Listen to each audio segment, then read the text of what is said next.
Bismillah ar-Rahman ar-Rahim.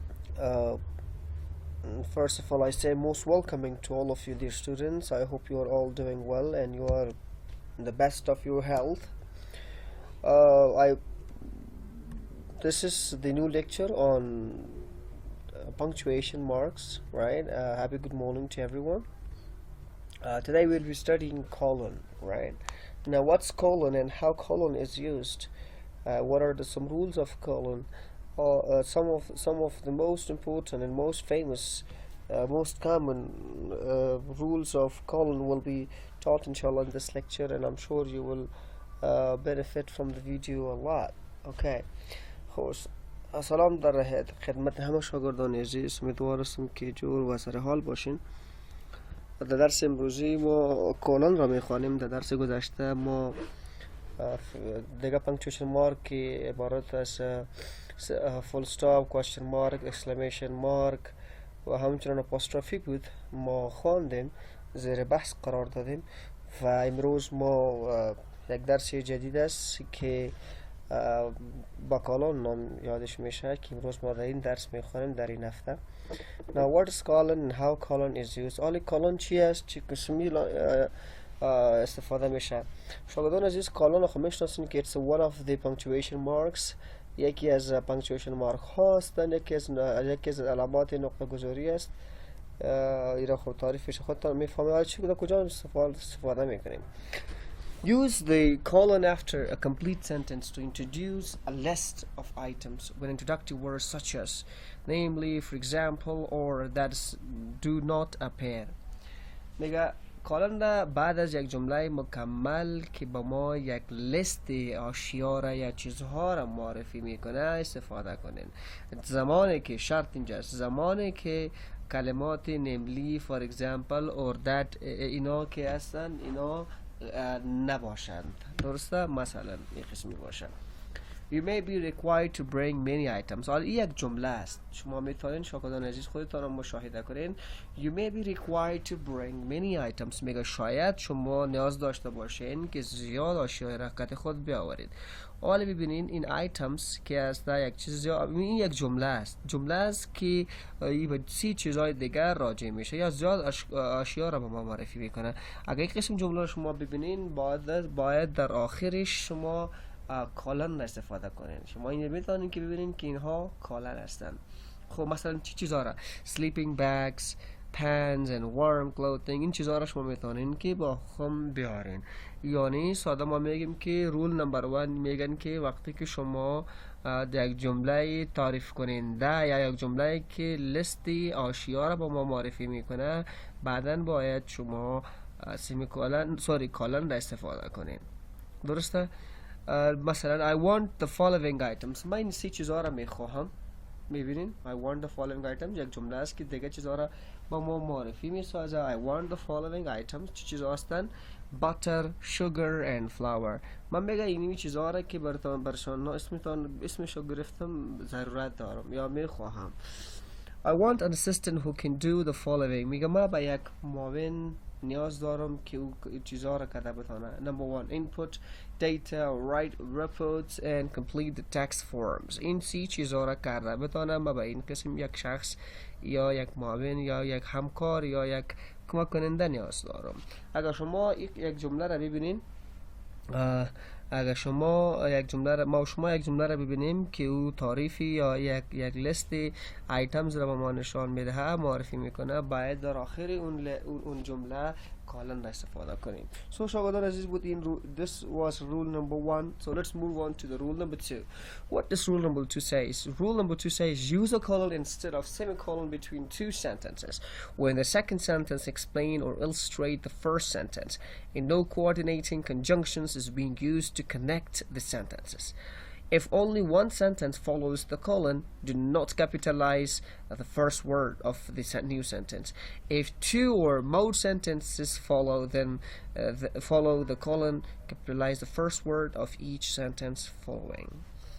شاگردان عزیز ساده میگن که اگر شما یک جمله میگه استفاده کنین کالن را بجای سیمیکالن. سیمیکالن چیه؟ سیمیکالن را ما پسانتر میخوانیم.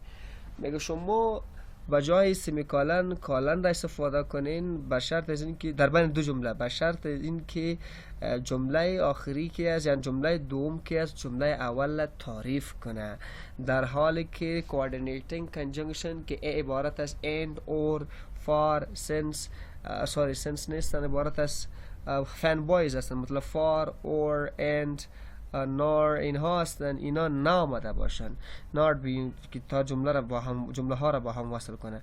if only one sentence follow the colon، اگر بعد از کالن یک جمله میگه تعقیب کنه کالن را، do not capitalize the first word، جمله اول را با شما به حرف کالن نوشتن نکنین.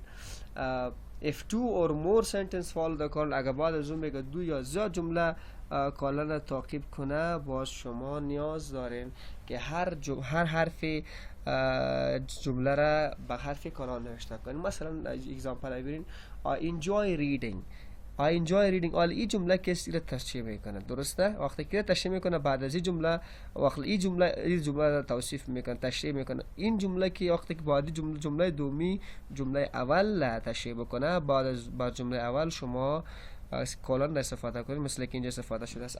I enjoy reading novel by Kurt Vonnegut are among my favorites. مثلا اینجا ببینید یک جمله دیگه براتون من میتونم شاگردان عزیز، مثلا شما میگین که یا ما شما میگیم که I watch movies، right؟ I watch movies. خب کدام movies هستن؟ بالیوود، مثلا بالیوود خب ما خودم زیاد مشاهده نمیکنم، بالیوود، هالیوود and Bollywood movies are my favorites. یک قسمی بیاید. حالا جمله بعدی که از در مورد مووی صحبت میکنه و اینا که هستن یعنی رو تشریح میسازه یا واضح تر میکنه. وقتی که یک قسم جمله را شما ببینید که دو جمله باشه یا از دو کده بیشتر جمله ها آمده باشه و ببینید که جمله در دیگه جمله که آمده هستن یا دوم یا سوم جمله که هستن در مورد جمله اول صحبت میکنه یا ربط داره یا برات واضح میسازه، با در اون حالت شما از سمیکالن استفاده کنین. خب garlic، یک شرط یک نوت گفته بودیم که garlic is used in Italian cooking. garlic شما میشناسین garlic is میگه در Italian cooking یعنی آشپزی زیاد استفاده میشه. it greatly enhances the flavor of pasta dishes. it also enhances the flavor of eggplant. شما ببینید این دو جمله که هستن این جمله واضح تر میسازه یعنی بیشتر رو تشریح میکنه. وقتی که شما این قسمی جمله رو ببینین باز شما مکلف هستین که حرف هر جمله را با کلان نوشته کنین. از اینجا نو شروع شده تا اینجا. خب این بود رول نمبر 2 dear students. I hope you understood. این بود قاعده نمبر 2 شما دیده باشین. علی جمله اگزامپلی که ما براتون دادم او رو بیاین باز سرش صحبت میکنیم. مثلا ما موویز گفتم، حالا جمله دیگه نوشته میکنم که اون که تجربه داشته باشه. مثلا میگین که which one is your favorite movie، ما میگم که کل هو نه هو، اون چیزی که یا کل هو نه هو is my favorite Bollywood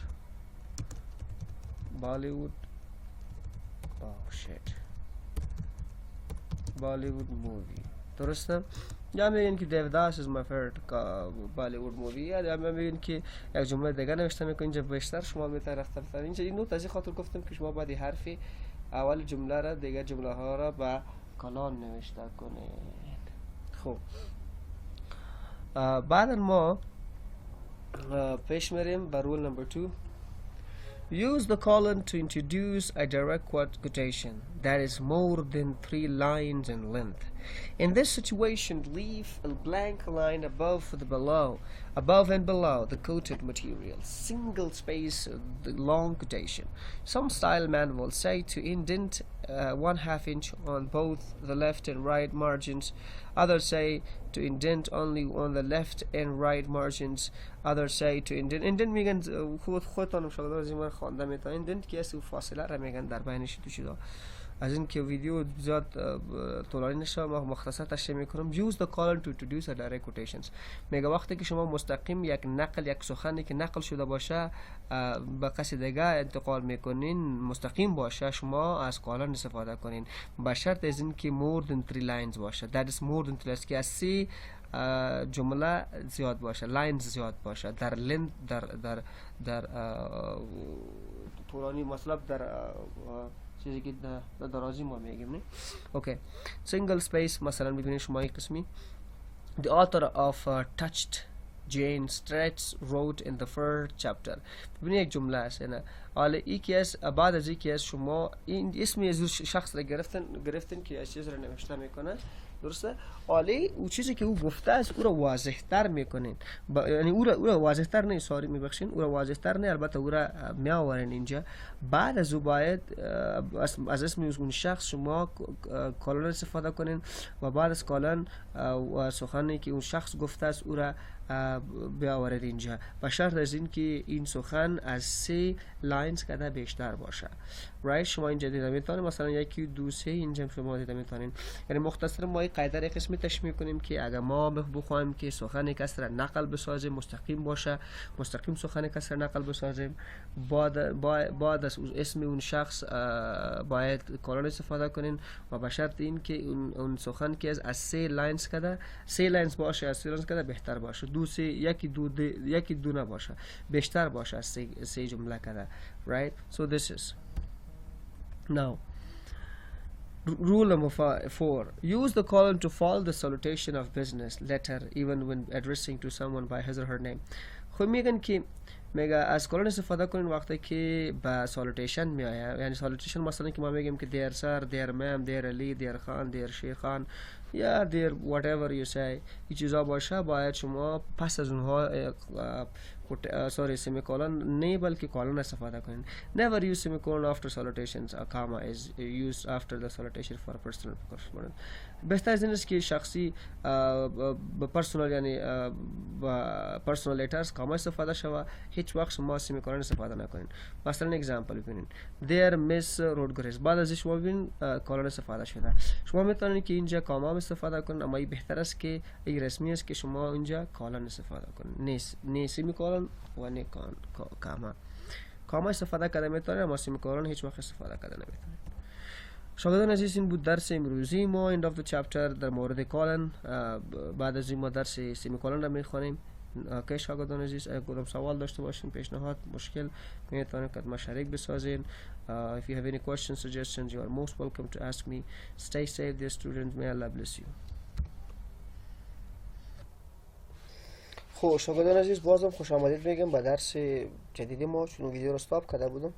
شما میتونید که خب درس امروزی ماست که بعدی ما میخوانیم. پیشتر ما البته کالن نخواندیم ولی سمیکولن میخوانیم. این علامات که شما میبینین این سمیکولن است. یک تعداد خارجی ها یا رایتینگ اکسپرتس اینا را سمیکولن هم تلفظ میکنن. سمیکولن یا سمیکولن یک قسمی است، نه قدر فرق نداره در تلفظش. خب بریم. Rule number 1. What's semicolon? Rule number 1. Use semicolon in a place of period to separate two sentences where the conjunction has been left out. میگه از سمیکولن استفاده کنین که میگه بجای پیریود، بجای فول استاپ شما سمیکولن استفاده کنین تا دو جمله را از همدیگر جدا بسازه جایی که کنجنکشن استفاده نشده باشه. چه قسمی اگزامپلز ببینید. Call me tomorrow. I will give my answer then. ببینید شما اینجا ببینید که کنجنکشن، البته این کنجنکشن اینجا بهتر است که استفاده شود، نامده است. حالا که left out شده این کنجنکشن بجای از او باید شما سمیکولن استفاده کنین تا دو جمله را از همدیگر جدا بسازه. این بود قاعده نمبر 1. Example ببینید. Example number 2. I have paid my due. Therefore I expect all the privileges listed in the contract. ببینید due یعنی شما ببینید اینجا بجای از اینکه این کنجنکشن استفاده شده therefore، اینجا اگر دادم بیاید مشکل نیست به خاطر از therefore آمده است. بهتر است که سمیکولن استفاده شه. این قسم therefore however بیاید moreover بیاید in addition بیاید، شما میتونید که در اون حالت دادم استفاده کنین و از سمیکولن هم استفاده بکنین. یعنی قدر با هم متفاوت نیستن. It rained heavily during the afternoon. We managed to have our picnic anyway.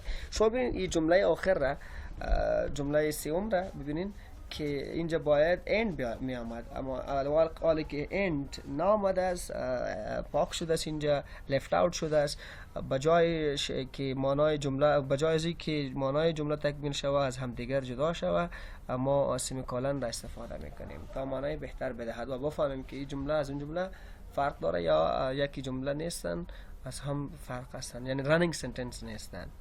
خب rule number 2: it's preferable to use semicolon before introductory words such as namely, however, therefore, that is, ei, for example, e.g. an example agree of, or for instance, when they introduce a complete sentence. It is also preferable to use a comma after the introductory word. Introductory word چی را میگن؟ میگه این قابل ترجیح است یا ای برتر است. It is preferable قابل ترجیح است یا ای برتر است to use semicolon که از سمیکولن استفاده کنین before introductory words پیش از کلمات توصیف کننده such as یعنی پیش از کلمات معرفی کننده such as namely, however, therefore, that is, ei, for example, for instance, e.g. پیش از این شما سمیکولن استفاده کن. این میگه برتر است یا این قابل ترجیح است. درسته؟ خب it is also preferable to use comma after the introductory word. میگه این هم قابل ترجیح است که بجای سمیکولن شما کاما را هم استفاده کنید. یعنی شما میتونید که شما اختیار دارین که از کاما استفاده میکنی یا سمیکولن، مشکلی نیست. Example: you will want to bring many backpacking items. For example، ببینید اینا for example یک introductory word است، اما در کالن خواندیم که اگر این for example چیزا نمیآید یعنی نامده باشه باید اینجا با کالن استفاده کنیم. حالا که for example introductory word آمده است ما باید از کالن نه بلکه سمی کالن استفاده کنیم، مثل که اینجا که داده شده است پیش از introductory words یعنی هستن for example Grisha, namely, however, therefore اینا که هستن introductory word میگن یعنی کلمات معرفی کننده. مثلا for example sleeping bags and warm clothing will make the trip better, right. حالا میتونی که شما اینجا as we discussed کاما است. ببینید شما کاما اینجا است بخاطر از این که یک فریز است یا یک فریز بلکه یک ورب یک سنتنس است، یک سنتنس کوتاه است، البته یک فریز نیست میبخشین، یک کلاز است یعنی یک قضیه است. you will bring 2 items میگه تو دو چیزا رو باید بیارین. پیش از این ببینید شما یعنی چی آمده است کالن استفاده شده IEG right IE شما میتونید که اینجا از کاما هم استفاده بکنین. خب بهتر است که قابل ترجیح است که شما با جای کاما سمیکولن استفاده کنید. Rule number 3: use the semicolon to separate units of a series when one or more of the units contain commas. Use the colon to separate units of a series. میگه وقتی که شما units of a series جدا میکنین از هم دیگر شما سمیکولن استفاده کنین. When one or more of the units contain commas. میگه وقتی که یک یا زیاد از یونیت ها کاما دارن یا دارای کاما باشن. This conference has people who have come from کابل یک جداست، بعد از یک چیز بسیار جدا آمده است. کابل و پشاور، اسلام آباد پشاوری با هم ربط داره، به خاطر این در مابینش کاما آمده است، رایت ربط داره. وقتی که اینا اسلام آباد و کابل به هم یک قدر ربط نداره به خاطر این که جدا شوه، زیادتر جدا شوه. این ببینید شاگردان عزیز کاما هم یک دو آیتم را جدا میسازه، اما یک قدر که چقدر که سمیکولن جداتر میسازه او قدر کاما نمیکنه. یعنی این از این بسیار متفاوت است، جدا هستند. با جایزی که کاما باید میامد سمیکولن باید استفاده کنیم، بهتر از این است. ولیکن با هم زیاد ربط داره، کاما از استفاده شدن کاما از هم جدا شدن. این هرات، حالی که هرات از این کتزی هستند، بعد از او پشاور و هرات با هم یک قدر ربط نداره، بنابراین سمیکولن استفاده شده. یعنی وقتی که دو یونیت باشه که از با هم دیگر خیلی فرق داشته باشه باید با جای کاما سمیکولن استفاده شه. اگر با هم ربط داشته باشه باید اونجا کالن استفاده کنیم، سمیکولن نه. سمیکولن استفاده کنیم، کاما نه. Rule number 4: Use a semicolon between two sentences joined by a coordinating conjunction when one or more commas appear in the first sentence. میگه use semicolon استفاده کنید between two sentences در مابین دو جمله joined by coordinating conjunction که از استفاده شدن coordinating conjunction از با هم وصل شده باشه when one or more commas appear در زمانی که یا وقتی که دو یا از دو کده زیاد کاما در جمله معلوم شود.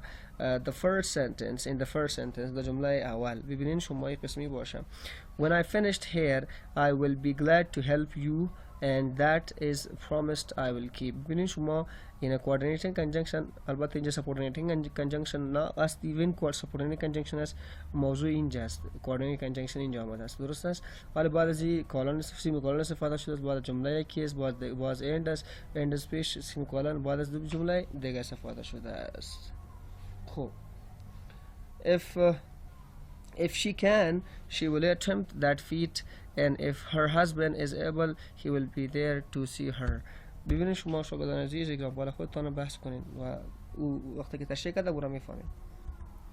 خب شاگردان عزیز این بود درس امروزی ما امیدوارم که همه تان فهمیده باشین.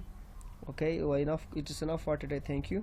کدام سوال و مشکل داشته باشین میتونین با هم شریک بسازین دلتان تنگ نکنین چون این قاعده ها هستن قاعده ها را که زیاد یا قدر بخورین بهتر بشن. وقتی خوش شاگردان عزیز زنده باشین.